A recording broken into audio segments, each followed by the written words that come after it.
Well, imagine waking up in the middle of the night and being taken from your bed to a strange facility by people you don't know.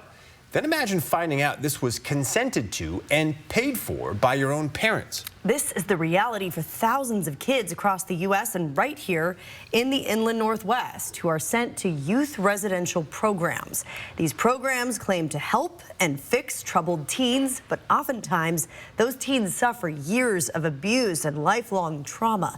Tonight, 4 News Now's Natalie Grant is sharing the story of one Spokane woman who spent years in one of those facilities as a teen and is now joining a growing effort to stop them. And it's all backed with a little bit of star power. I get the letter, I was like, I just wish you would come and save me. I hate it here. It's awful. At 17 years old, Melanie Brennan admits she was not the best kid. I had a lot of depression. There was, some trouble at home between my parents and I where we just didn't see eye to eye. And so I did realize that there were things that needed to be done.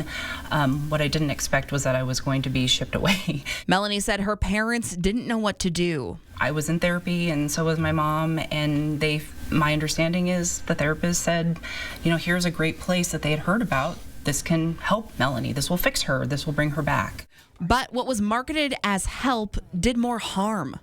Ended up getting taken in the middle of the night I was at a friend's house and I was staying the night, and I was taken by 2 strange men that I didn't know, and they held me by my wrists and by my ankles and said, you can either come the easy way or the hard way. And I fought, of course. They took me and ankles and hands and put me in a car and then transported me to Coeur d'Alene, Idaho.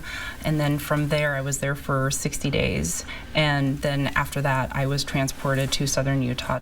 While there, Melanie says she was put through years of mental and physical abuse, manipulation, and days of isolation. You're not allowed to talk to anybody, and you can't look outside windows. That's considered run plans. You are completely in a sealed facility. I had my knee on my back. I was held down. I was highly medicated and drugged. They put me on a lot of antipsychotics and antidepressants and mood stabilizers. According to Melanie, Cross Creek Manor, the facility she was brought to in Utah, is now closed. But there are many more just like it popping up across the country. Recently, stories like Melanie's have been brought to the spotlight through shows like The Program on Netflix. They dehumanize the kids, that these kids are liars and manipulators. They use that to create compliance. And celebrities like Paris Hilton opening up about their own time in a youth residential program and the abuse she endured. These programs promised healing, growth, and support, but instead did not allow me to speak, move freely, or even look out a window for 2 years. Hilton now has turned her experience into activism, speaking to lawmakers across the country and trying to pass legislation demanding more financial oversight and regulation to these facilities. Because people aren't going to get away with this anymore. Enough is enough. With the data that we have, we've seen that this is a $23 billion a year industry, and that's just federal funds. And so for the very first time, what this bill will do is start to create accountability. Caroline Cole is a policy strategist on Hilton's team. According to Cole, these facilities are largely funded by federal dollars.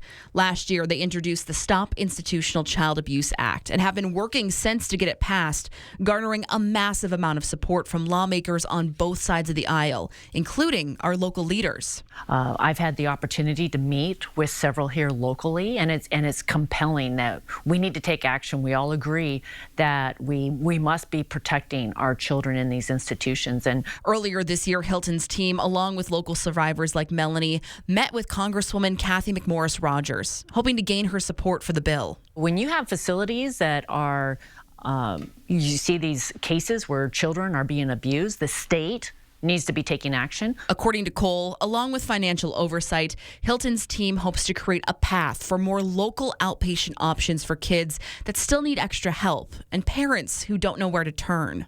We know that there's going to be young people out there who need a more serious level of care. They need a higher level of intervention. And we believe that that care should be safe, it should be effective, it should be evidence-based, and it should be short-term, right? We don't want to see kids in these facilities for 3 years, 4 years, 6, 7, 8 years. Melanie has been out of the program for almost 20 years now, but says the treatment and abuse she experienced there will never go away. I constantly feel like I'm doing something wrong.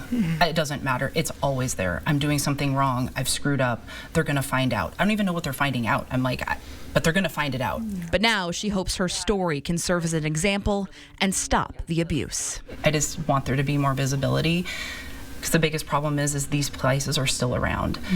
My chance of not going is long past. You know, I'm not here, but I'm here for the kids now. Right now, the Stop Institutional Child Abuse Act is stuck in the House Committee on Energy and Commerce, which Representative Cathy McMorris Rodgers is the chair of. Paris and her team hope the bill is able to make it to the House floor for a hearing before the end of the session, which is in January. That's also the end of Representative Cathy McMorris Rodgers' term. Of course, we'll keep you updated on the status. Reporting in studio, Natalie Grant, 4 News Now.